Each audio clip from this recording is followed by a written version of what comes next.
오늘은 요한일서 5번째 시간입니다. 마지막 시간입니다. 지난 요한일서 4번의 강해를 통해서 1장, 2장, 3장, 4장에 기록된 내용을 대략적으로 나누었습니다. 5월달은 가정의 달이라 가정에 관한 말씀 2편, 그리고 제가 아제르바이잔 가 있는 동안 이제 게스트스피커 한 분이 오셔서 세미주 목사님, 지난번에 오셨던 목사님 말씀 전해주시고요. 6월부터는 특별히 요한복음 강해를 통해서 올 한 해를 꾸려가고자 합니다. 요한복음 강해가 좀 길어질 수도 있지만 그래도 복음의 핵심을 담아내고 있고 특별히 사랑이 넘치는 교회를 추구하는 올해 우리에게 주시는 귀한 말씀이리라 생각이 듭니다. 그래서 복음으로 그리고 사랑으로 더 무장되고 넘치는 교회 되기를 소망합니다. 첫 번째 말씀을 통해서 1장을 통해서 이 사귐이라는 단어를 알려드렸어요. 하나님과의 사귐, 그리고 우리의 사귐은 결국은 그리스도 예수 안에 있는 복음에서부터 시작이 됩니다. 빛으로 오신 예수님, 그 점은 로고스로 오신 예수님, 그리고 우리가 죄 가운데 거할 수 없고 죄로부터 벗어나 온전히 자백 가운데 회개로 이어져야 된다라는 말씀을 나누었습니다. 두 번째 주에서는 세상 속의 그리스도인으로서 우리는 성숙해 가야 합니다. 4단계가 있다 그랬어요.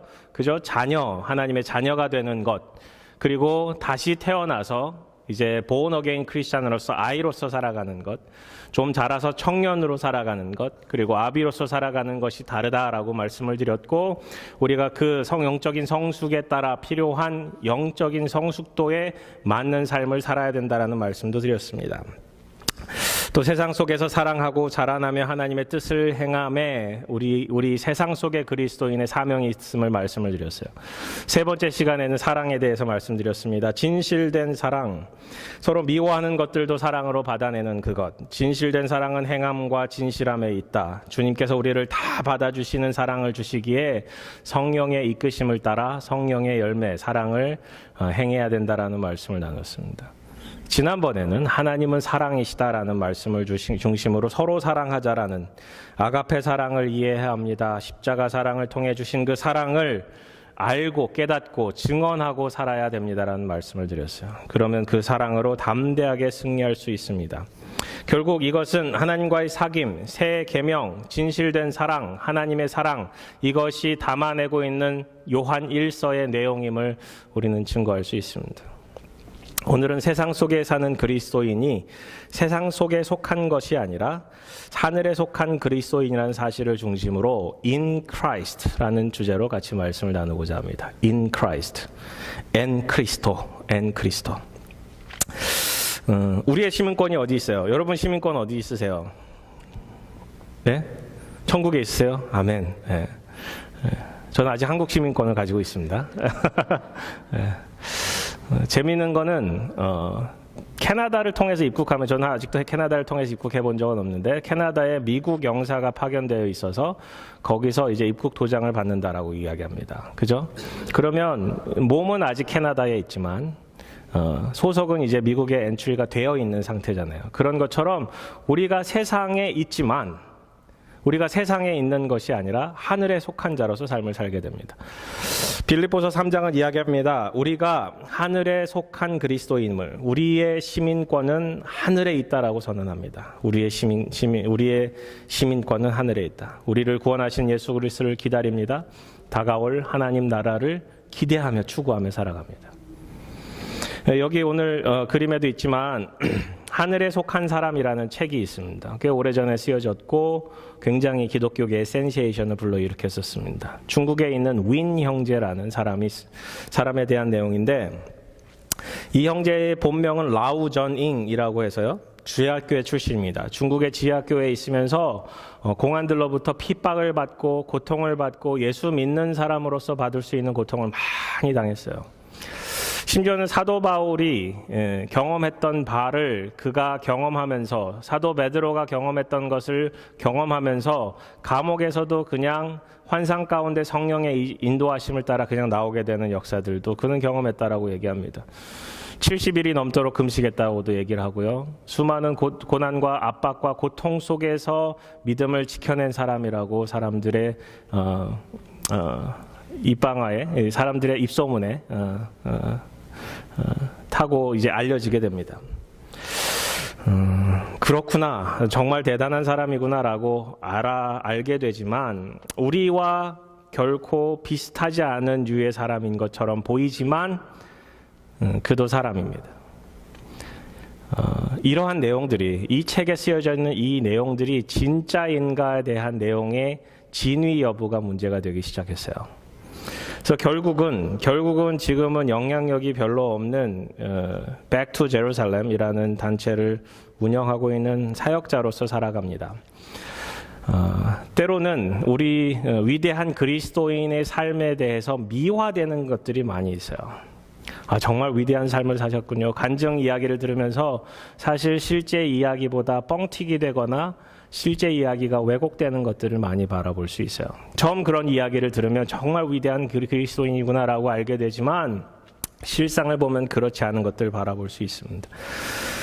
좋은 목회자, 좋은 믿음의 선배들을 바라보며 우리는 분명 그들에게서 배워야 할 점이 있지만 그들을 숭배하거나 숭상하거나 찬양할 필요는 없습니다. 그죠? 이 세상에 존경해야 될 사람들은 많습니다. 저는 우리 교회 성도님들을 바라보며 참 배울 점이 많다라는 것들도 이제 알게 돼요. 작은 믿음을 가지심에도 불구하고 주님을 향한 믿음을 갖고 사시는 분들도 있고 정말 한 영혼 한 영혼 자신의 그 그룹원을 위해서 기도하시는 분들도 보면 참 귀감이 되고 존경스럽습니다. 영생을 소유한 사람은 하늘에 속한 사람이라고 생각하시면 좋겠습니다. 여러분 하늘에 속한 사람이라고 물어보신다면 저는 그 정도까지는 아니고요. 하늘에 속했다기보다 이 땅에서 그냥 하나님 나라 바라보고 사는 사람이라고 이제 작은 믿음을 표현하신다면 여러분은 하늘에 속한 사람이세요.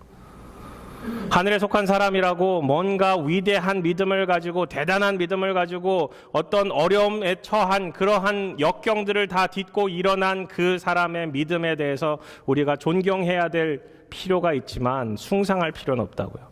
우리의 믿음과 다르지 않습니다.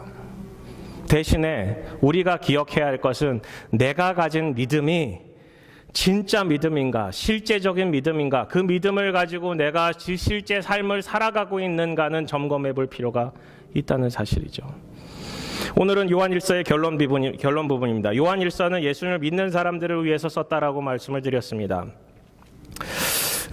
사도 요한은 오늘 본문을 통해서 지속적으로 반복되는 단어, 이 알다라는 단어를 계속해서 쓰면서 우리에게 이것을 기억하십시오, 아십시오라고 이야기를 합니다. 이 알다라는 단어는 사실 기노스코라고 하는 알다라는 단어와 다른 오이다라는 단어가 쓰여져 있는데 기노스코는 관계적으로 하는 거예요. 실제적으로 주님을 관계적으로 알아가는 관계에 있음에 기노스코라는 것이 쓰여지고요. 그게 믿음의 기초가 되는 알다라는 거고요. 여기서 아는 것은 우리가 실제적인 그 팩트를 아는 거예요. 그리고 기억하는 거예요. 기억하는 거. 그 상태를 알아가는 거, 알아채는 거, recognize 하는 그런 알다라는 동사가 쓰여져 있습니다. 그렇게 사도 요한은 13절에 본문을 쓰는 목적을 명확하게 하고자 합니다. 13절 바라보시면 같이 읽어볼까요? 내가 하나님의 아들의 이름을 믿는 너희에게 이것을 쓰는 것은 너희로 하여금 너희에게 영생이 있음을 알게 하려 함이라. 알게 하려 함이라. 즉 너희들이 하나님의 아들을 믿느냐, 예수 그리스도를 주로 섬기느냐, 너희에게 영생이 있다라고 선포하고 있는 거예요. 그것을 알려주고 합니다라는 거예요. 즉 영원한 생명은 예수를 믿는 사람들에게 주어집니다. 복음은 어찌 보면 매우 단순합니다. 어렵지 않습니다. 예수님을 믿습니까? 그렇지 않으십니까? 예수를 믿으면 천국을 소유하셨습니다. 천국을 소유하셨으면 하늘에 속한 사람입니다라고 성경은 말해주고 있는 거예요. 여러분 예수님 믿으셨습니까? 예수님 안에 계십니까? 예수님 안에 계십니까? 천국을 소유하신 거예요. 그러면서 이 세 가지를 기억할 것들을 사도 요한은 이야기하고 있습니다. 첫 번째는 하늘에 속한 사람은 그리스도 안으로 모든 것을 가지고 들어가는 기도의 사람입니다라는 거예요. 영생의 사람임을 아십니까? 그러면 이것을 행하십시오라고 이야기하며 14절부터 이야기하는 것이 기도에 관한 내용입니다. 믿음이 확실해지기 위해서는 우리는 기도의 사람이 되어야 합니다. 내가 믿는 믿음이 단순히 천국에 가는 티켓을 가지는 것이 아니라 그게 진짜 믿음, 내 마음을 다해 예수님을 영접한 믿음이라고 알기 위해서는 내 마음을 꺼내놓는 작업을 해야 돼요. 이게 기도라는 사실이에요. 14절 보시면 그를 향하여 우리가 가진 바 담대함이 이것이니, 우리가 믿음을 가진 사람들은 담대하게 이것을 가졌다라는 거예요. 그의 뜻대로 무엇을 구하면 들으심이라. 그의 뜻대로, 주님의 뜻대로 무엇이든지 구하면 들으심이라. 우리가 무엇이든지 구하는 바를 들으시는 줄을 안즉 우리가 그에게 구한 그것을 얻은 줄을 또한 아느니라. 무엇이든지 구하는 바를 들으신 줄 안즉 또한 구하는 바를 우리가 얻는 줄을 또한 안다라는 사실이죠. 그런 담대함을 소유하셨습니까? 기도하면 주님께서 들으신다라는 담대함을 소유하고 계십니까? 기도하면 그가 들을 뿐만 아니라 그대로 이루어진다라는 그 믿음을 담대하게 소유하고 계십니까? 때론 기도하면서 우리 가운데 의심 들지 않나요? 기도하면서 과연 이게 이루어질까라는 생각이 들지 않나요? 기도하면서 불안감이 들지 않나요? 그렇게 되지 않으면 어떡하지? 근데 여기서는 무엇이든지라고 쓰고 있어요. 무엇이든지 구하는 바를 들으신다. 그럼 무엇을 구할 것인가? 우리가 예수를 구주와 구세주로 믿는다 그래요. Jesus is my Lord. 이 이야기는 모든 것이 주님께 주권이 있다는 거예요. 우리는 그분의 종이라는 거죠. 그분의 노예라는 거예요. 그분을 따라가는 사람이라는 거예요. 우리가 갖고 있는 모든 것의 주권이 주님께 있다는 거예요. 근데 우리가 이것을 잘 못해요. 그럼 기도가 어떻게 바뀌어야 되느냐? 우리가 가진 모든 것을 그리스도 안으로 가져오는 작업을 가져가는 거예요. 주 안으로 가져오는 작업이 기도하는 작업이라고요. 기도를 그렇게 하십니까? 주 안으로 가지고 오세요? 아니면 주님을 내 안으로 가지고 오세요? 우리가 기도하는 제목들을 바라보면서 이 기도가 주님의 뜻대로 되기를 원합니다라는 것보다는 저희가 하는 이 기도가 주님께서 온전히 행해 주시기를 원합니다라는 기도가 더 많지 않나요? 아니면 기도를 하지 않는 경우들도 많죠. 이건 내가 할 영역이야. 이거는 우리가 할 영역이야. 이것마저 우리가 기도할 이유가 뭐가 있어? 반대로 우리가 기도하지 않아야 될 이유가 뭐가 있어요? 우리가 무엇이든지 구하는 바를 들으신 줄 우리가 알아야 된다라는 거예요. 기도를 하는 방법도 알아야 됩니다. 기도를 어떻게 해야 되느냐, 그 방법을 배우셔야 돼요. 기도를 하는 방법을 배울 뿐만 아니라 기도를 실제적으로 해야 합니다. 기도의 자리로 나아가야 합니다. 시간을 들여, 장소를 들여, 상황을 들여, 삶을 들여, 무릎을 꿇고 주님 앞으로 나아가는 그 작업이 필요합니다. 실제적으로 그렇게 기도하세요? 아니면 그냥 마음속에 갖고만 있으면 되지 뭐, 이렇게 단순하게 생각하세요? 기도의 자리를 만드셔야 돼. 기도의 시간을 떼어 놓으셔야 돼. 그게 우리가 믿은 바 담대함을 갖게 되는 이유이기도 합니다. 예전에 빌리 그레이엄 목사님 크루세이드 전도 집회 가운데 준비해야 될 3가지 있다 그래요. Prayer, prayer, and prayer. 수많은 준비가 필요하겠죠. 많은 사람들이 이동합니다. 천막을 치고 수만 명이 들어올 수 있는 공간들을 만듭니다. 1950년대, 60년대 천막을 치고 크루세이드라고 붙이고 일주일 동안, 2주일 동안 사람들을 초대해서 그 땅에서 집회를 합니다. 마이크 셋업에서부터 우리가 예배, 아무것도 없는 이 자리에서 예배 셋업, 이제 한 60여 명, 70여 명 예배 드리는 이것 셋업하는 것보다 훨씬 더 많은 일들이 필요하지만 그가 중요하게 생각한 건 기도요, 또 기도요, 또 기도라는 사실입니다. 어제 선교팀 같이 모이면서 그런 얘기를 나눴어요. 선교는 기도다. 기도 없이 선교가 이루어지지 않는다. 여러분께서 중보하지 않으면 이 선교가 제대로 이루어지지 않을 수도 있어요. 기도하셔야 돼요. 기도하셔야 돼요. 선교팀도 같이 이야기했어요. 같이 결정했어요. 기도를 더 많이 합시다. 기도합시다. 기도합시다. 함께 기도하는 자리를 찾아갑시다. 우리가 기도할 때가 언제인가? 빌리 그레이엄 목사님은 이에 더하십니다. We are to pray in time of adversity. 우리가 어려울 때 우리에게 역경의 시기에 기도해야 됩니다. 왜? Lest because faithful we become unfaithful and unbelieving. 우리가 믿음이 없어지거나 우리가 믿음을 잃어버릴 수 있기 때문에 흔들리지 않기 위해서. 두 번째, we are to pray in times of prosperity. 우리가 성공의 시기에도 lest we become boastful and proud. 우리가 점점 더 성공의 시기를 자랑하거나 점점 내 자아가 더 드러나기를 원하기 때문에. We are to pray in times of danger. 우리가 위험한 시기에 기도해야 됩니다. Lest we become fearful and doubting. 우리가 두려워지거나 점점 의심이 들기 시작하기 때문에. We are to pray in times of security. 우리가 안전한 시기에도 기도해야 됩니다. Lest we become self-sufficient. 우리가 가진 것만으로 만족하고 거기에 안주할 수밖에 없기 때문에. 우리가 기도하지 않아야 될 때가 언제인가? 없다라는 거예요.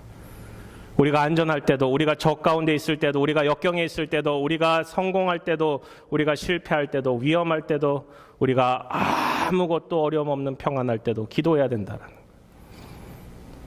기도하십니까? 기도하십니까? 사도 요한은 기도에 대한 대답을 제시합니다. 그리스도 안에서 구하면 무엇이든지 주신다는 것입니다. 요한복음 15장 7절은 너희가 내 안에 거하고 내 말이 너희 안에 거하면 무엇이든지 원하는 대로 구하라 그리하면 이루리라. 주님 안에 거해야 된다는 거예요. 주님 안에 그 말이 거해야 된다는 거예요. 주님 안에 그 마음이 거해야 된다는 거예요. 주님 안에 우리 자아가 거해야 된다는 거예요. 주님 안에 우리 삶이 거해야 된다는 거예요. 야고보서 1장 5절은 이렇게 이야기합니다. 너희 중에 누구든지 지혜가 부족하거든, 기도할 수 없거든, 기도할 생각이 나지 않거든, 모든 사람에게 후히 주시고 꾸짖지 아니하신 하나님께 구하라 그리하면 주시리라. 예수님께서도 말씀하십니다. 내가 너희에게 구하노니 이르노니 구하라 그리하면 너희에게 주실 것이요 찾으라 그리하면 너희가 찾아낼 것이요 문을 두드리라 그리하면 너희에게 열릴 것이니 간절한 마음 가지고 기도하라라는 거예요. 기도하라. 그 기도가 뭐예요? 우리 삶의 모든 영역을 in Christ, 주님 안으로 가져가는 거예요. 하나님은 모든 것을 들으십니다. 우리는 모든 것을 알아야 합니다. 우리의 답답함, 어려움, 고통, 신음 주님 안에 가지고 가야 합니다. 영생을 소유한 것을 기억하는가? 기도하라. 영생을 갖고 있는 것을 아는가?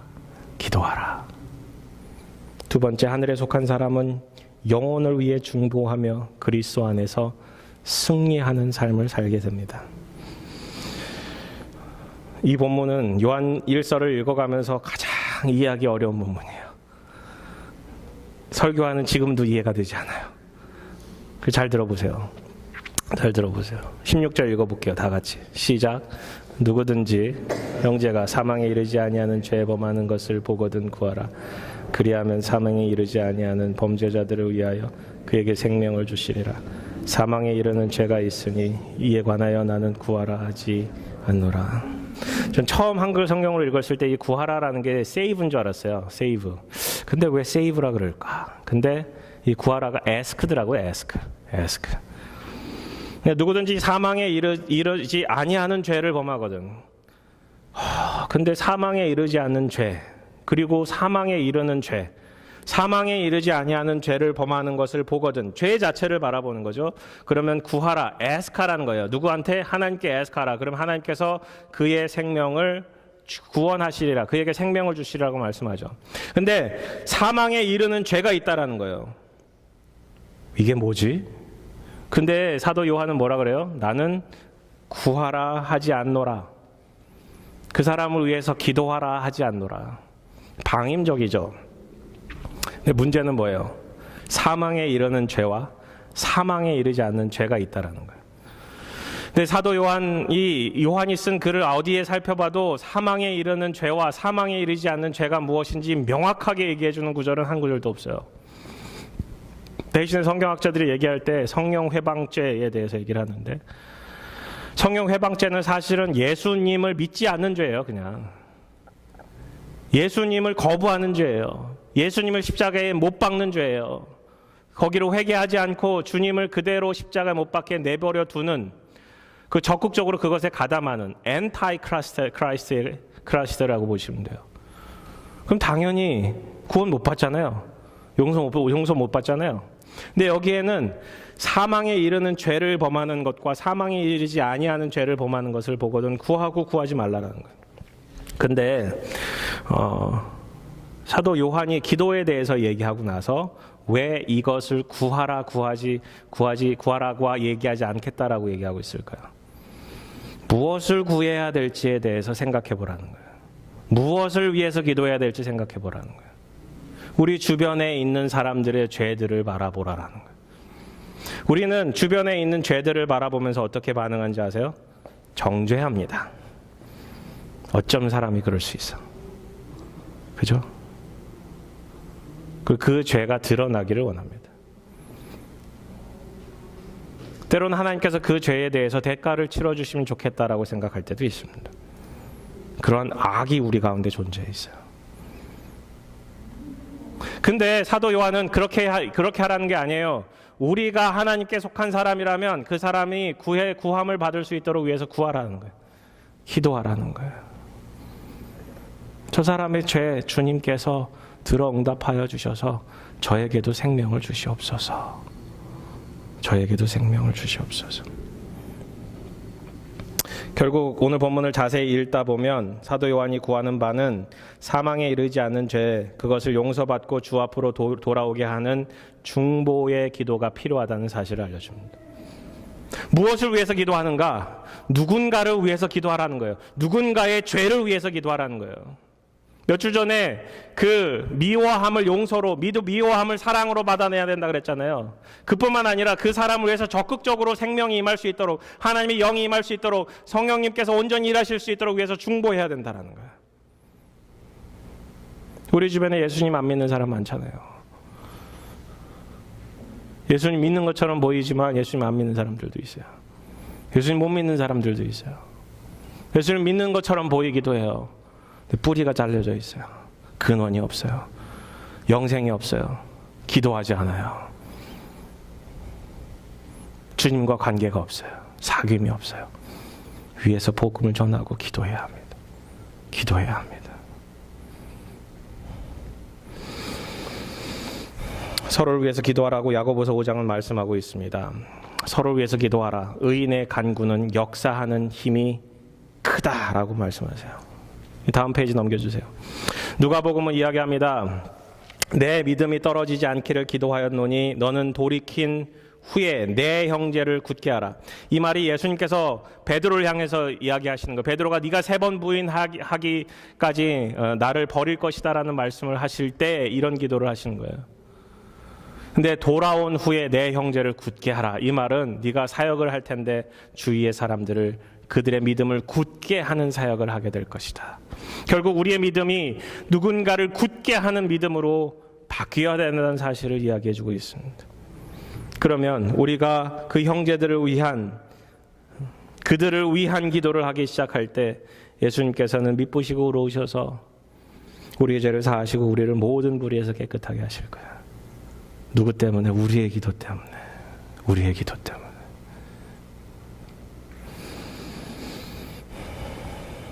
그리고 나서 이제 18절은 하나님께로부터 난 자는 다 범죄하지 아니하는 줄을 우리가 아노라.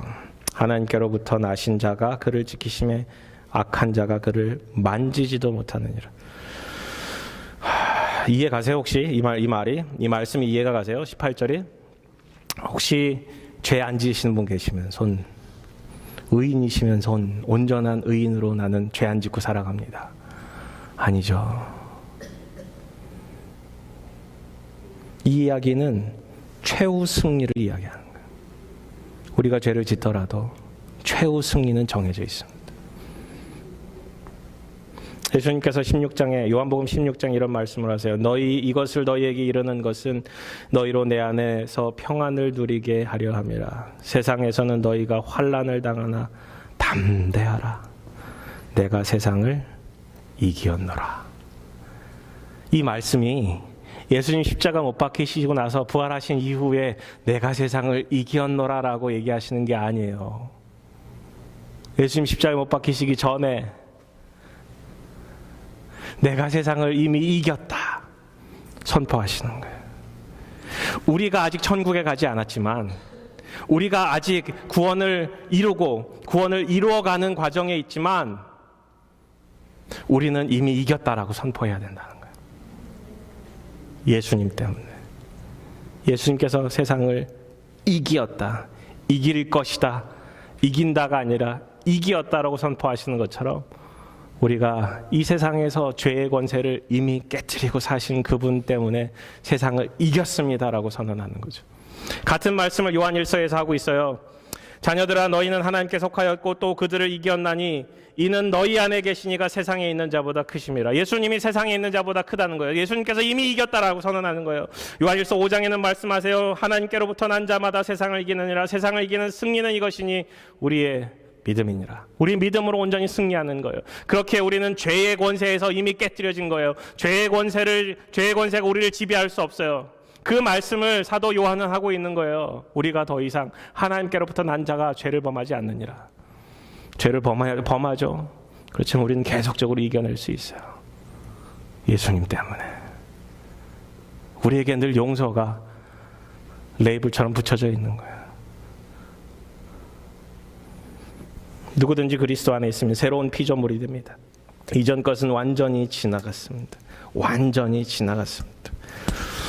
누구든지 예수님의 손에서 빼앗을 자가 없다라고 선언하시기 때문에 우리의 구원은 secure되어 있고 안전하고 영원합니다. 그게 영원한 생명이에요. 세 번째, 영생을 소유한 사람은, 하늘에 속한 사람은 그리스도 안에서 참된 진리를 아는 사람입니다. 또 아는 것은 우리가 하나님께 속하였고 온 세상은 악한 자 안에 처한 것이며, 또 아는 것이 계속 반복이 돼요. 또 우리가 기억해야 하는 것은, 또 우리가 알고 있는 바는 하나님의 아들이 이르러 우리에게 지각을 주사 우리로 참된 자를 알게 하신 것, 또한 우리가 참된 자 곧 그의 아들 예수 그리스도 안에 있는 것이니 그는 참 하나님이시요 영생이니라. 이 참이 계속 반복이 돼요. 참. 그죠? 참.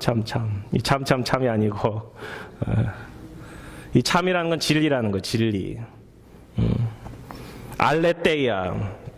이 참이라는 단어가 알레티노라고 쓰고 있으며, 이것은 알레테이아라는 이 진리라는 근원적 의미를 담아내고 있습니다. 그러니까 진리의 하나님, 진리의 소유자, 진리 그 자체를 이야기하고 있는 거예요.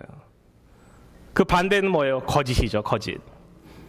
이 진리를 소유하고 있는가? 참된 예수 그리스도를 소유하고 있는가? 참된 자 그분만을 바라보고 있는가? 그 믿음을 소유하고 있는가? 우리 가운데 거짓은 없는가 물어보고 있는 거예요. 또 아는 것은 우리가 그것을 기억하고 계십니까? 기억하고 계십니까? 그 진리를 소유했음을 기억하고 계십니까? 왜 사도 요한은 마지막에 이러한 구절을 쓸까요? 그리고 마지막 21절 뭐라고 써요? 자녀들아, 너희 자신을 지켜 우상에게서 멀리하라. 이게 마지막 구절이에요. 굉장히 이상해요. 사실 모든 서신서의 마지막이 어떤 안녕이나 평안을 간구하거나 복을 빌거나 혹은 바이바이 내가 너희에게 안부 전한다 뭐 이러면서 끝나는데, 여기서는 우상 멀리해 그리고 끝. 이게 뭐냐? 사도 요한이 이 글을 쓰고 있는 수신자들을 향한 마지막 당부의 메시지예요. 너희 중에 적그리스도가 있다. 너희 중에 우상이 있다. 너희 중에 믿음 가운데 잘못된 행위, 즉 악을 행하는 자들이 있다. 구원을 받을 수 있는 악이다. 너희 중에 그를 위하여 기도하라. 그를 위하여 중보하라. 그리고 너희 스스로 점검하라. 그리고 이 아이돌에 대해서, 모든 우상에 대해서 멀리하라. 우상이 뭐예요? 하나님으로부터 멀어지게 만드는 모든 것이죠. 결국 진리에 거하고 우상을 잘라내라는 거예요. 진리에 거하고 우상을 잘라내라. 그것이 승리다라는 거죠. 카일 아이들먼이 이런 책을 썼어요. Gods at War. 한국말로 거짓 신들의 전쟁인데, 팀 켈러도 이 똑같은 제목을 썼어요. 거짓 신들의 전쟁. 여기에 이런 신들이 있다는 거예요. 이 세상에 아이돌은 없습니다. 우리가 우상 숭배를 하지 않습니다. 어떤 것 스태츄 만들어 놓고 그것에 대해서 절을 하진 않지만, 이 세상에 21세기의 우상들은 여전히 존재합니다라는 거예요. 첫 번째, 음식이라는 신. 제가 많이 찔렸습니다. 이게 음식이라는 신. 저희 집 냉장고 고장 나는데 얼마나 힘든지 몰라요. 음식에 많이 어태치되어 있었구나. 성의 신도 있죠. 오락의 신. 지난주에 우리 패션 위크 지내면서 아이들 이제 미디어 금식하면서 같이 미디어 금식하는데 그걸 깨닫게 되는 거죠. 우리가 얼마나 이 미디어에 어태치되어 있는가. 그렇죠? 성공의 신. 뭔가를 추구하는 거예요. 그것이 되고 싶다라는 거예요. 돈의 신과 같이 가는 거죠. 이것에 사실 사람들이 진짜 추구하는 것은 나지라고 쓰는 거예요. 이 세상은 돈, 이 만몬으로 미쳐 돌아가는 세상이 이미 되었습니다. 2000년 전부터 지금까지 지속적으로 그렇습니다. 소유하고자 하는. 성취의 신, 다음엔 어떤 분야를 정복해 갈까? 끊임없이 뭔가를 추구하고 탐구하고 뭔가를 테이크하고자 하는 거죠. 로맨스의 신, 사랑이라는 중독이죠. 뭔가 내 부족한 것들, 사랑 탱크를 나 스스로 채우고자 하는 것. 많은 분들이 가족이라는 신도 같이 섬기고 있습니다. 자녀, 남편, 부모님. 가장 어려운 신은 사실 나라는 신이죠. 나. 그래서 우리 인생의 주어가 나인 경우가 너무 많아요. 내가 생각했을 때, 내가 느꼈을 때. 현대 우상은 보이는 것은 아닌 것 같습니다. 현대 우상은 보이지 않는 것 같습니다. 돈이나 명예나 가족이나 자녀나 내 자존심이나 사랑이나 음식이나 만족이나 성적 유혹이나 TV나 게임이나 아니면 나 자신이나 뭔가 주님과 같이 섬길 수 없는 그것. 결국 우리는 이 세상의 진리의 전쟁을 살아갑니다. 어떤 것이 진리인가, 어떤 것이 참된 것인가 끊임없이 찾아가는, 우리는 진리를 찾아가는 여정인 것 같습니다. 하나님께서 말씀하세요. 나 외 다른 신 섬기지 말라. 근데 우리 교회 안에 다니는 사람들은 우리는 이렇게 생각해요. 우리는 이 우상 안 섬겨, 하나님 섬겨. 우상 안 섬겨. 이 우상이라는 거에 대해서 우리가 결코 부담감을 느끼지 않잖아요. 그죠? 그렇지 않으세요? 부담을 느끼세요? 어떠세요? 팀 켈러가 쓰신 거짓 신들의 전쟁에는 우리가 우상 숭배를 하고 있는가를 확인하는 방법에 대해서 알려줍니다. 4가지 알려주는데, 윌리엄 템플이라는 사람이 그렇게 썼대요. 종교라는 것은 외로울 때 하는 거다. 종교라는 것은 외로울 때 하는 거다. 그러면서 외로울 때 여러분은 무슨 생각을 합니까? 라고 질문을 해요. 외로울 때, 혼자 있을 때, 할 것 없을 때, 바쁘지 않을 때 무슨 생각해요? 많은 경우가 먹는 생각, 아니면 뭘 볼 생각, 나갈 생각, 그죠? 생각해 보시라고요. 이게 사단이 굉장히 교묘한 게 모든 피조물보다 가장 교묘하게 크래프티하다 그래요. 간교한 짐승이라 그래요. 우리에게 어떻게 유혹하느냐 잘 보시면 하나님을 섬기는 것과 뭔가를 어태치를 시켜요. 심지어는 교회 안에서 섬기는 모든 것이 우상이 될 수 있어요. 우리가 찬양하는 것들, 교사 생활하는 것들, 라이프 그룹 리더로 섬기는 것들, 교회 안에 리더로 섬기는 모든 것들이 우상이 될 수 있어요. 심지어 주일날 이 교회에 오는 것도 우상이 될 수 있어요. 예배 끝났다. 끝. 한 주 또 이렇게 지내면 되겠지. 뭔가 숙제를 해결하는 것처럼. 가만히 있을 때 무슨 생각하는지 한번 생각해 보세요. 내가 정말 하나님을 섬기고 있는가. 2번째는 돈을 어떻게 쓰는가래요. 돈 어떻게 쓰고 있는가. 돈을 아끼는 것도 우상이고요. 돈을 막 쓰는 것도 우상이고요. 돈을 어떤 방법으로, 어떤 계획으로 쓰고 있는가. 나는 어떤 포션이 하나님 나라를 위해서 쓰고 있는가. 3번째는 무엇을 위해 살아가는가. 내가 기도에 답을 얻지 못했을 때, 바라는 일이 일어나지 않았을 때 나는 하나님을 어떻게 생각하고 있는가. 때론 하나님께 실망할 수 있어요. 요나처럼 기대하는 바가 이루어지지 않았을 때 죽고 싶다라고 이야기할 수도 있어요. 근데 문제는 하나님은 우리를 버리지 않으세요. 하나님 요나를 버리지 않으셨어요.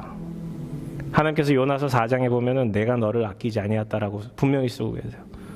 그렇지만 그 니느웨 사람들도 버리지 않았다라는 사실. 마지막으로 이게 좀 이해하기가 좀 어려운데, 가장 통제하기 어려운 감정이 들 때, 내 감정이 밑바닥에 다 드러났을 때 거기에 어태치된 우상들이 있다라는 거예요. 상처받기 싫어하는 것들, 나를 보호하고자 하는 내 자존심들, 내 지난 과거들, 내 생각들, 내가 중심이 되는 바. 예수님의 다른 무언가 실질적 신뢰와 충성, 기쁨을 누리고 내 마음을 온전히 차지하고 내 마음이 섬김을 받고자 하는 그 모든 것이 사실은 우상이라는 거예요. 결국은 예수님을 바라보고 예수님으로부터 만족을 누리는 그것이 우리가 추구해야 되는 삶입니다. 요한 1서를 마무리하면서 예수를 믿는 너희에게 이것을 쓰는 것은 너희로 하여금 너희에게 영생의 있음을 기억하라고 말씀하신 이후에 기도하라, 다른 사람을 위하여 기도하라, 그리고 진리 가운데 거하라라고 선포하는 이 말씀을 잘 기억해 보아야 합니다. 요한일서 전체를 통해서 예수님과의 사귐, 주님과의 깊은 사귐이 있음을 고백하고, 그리고 하나님 사랑하고 이웃 사랑하는 이 기본적인 이 계명 가운데 우리는 어떻게 삶을 살아가고 있는가, 세상 속에서 주님의 자녀로 우리는 성숙해가고 있는가, 자라나고 있는가, 아니면 우리는 사랑을 잃어버린 채 살아가고 있는가. 결국 우리가 추구해야 하는 바는, 주님 안에서 추구해야 하는 바는 주님 안에 거하는 그것이에요. In Christ, in Christ. 결국 요한복음 15장 5절로 돌아갑니다. 같이 읽어볼까요? 시작. 나는 포도나무여 너희는 가지라. 그가 내 안에 내가 그 안에 거하면 사람이 열매를 많이 맺나니 나를 떠나서는 너희가 아무것도 할 수 없습니다. 결국 in Christ라는 거예요. 예수님 안에서 모든 것을 예수님 안으로 가지고 들어오고, 죄를 범하는 사람들도 예수님 안으로 가지고 들어오고, 그 안에서 우리가 진리를 수호하는 삶으로 살아가는 그것이 세상에 속하지 않고 하늘에 속한 사람임을 기억하시고 승리하시기를 주님의 이름으로 축원합니다. 기도하시겠습니다.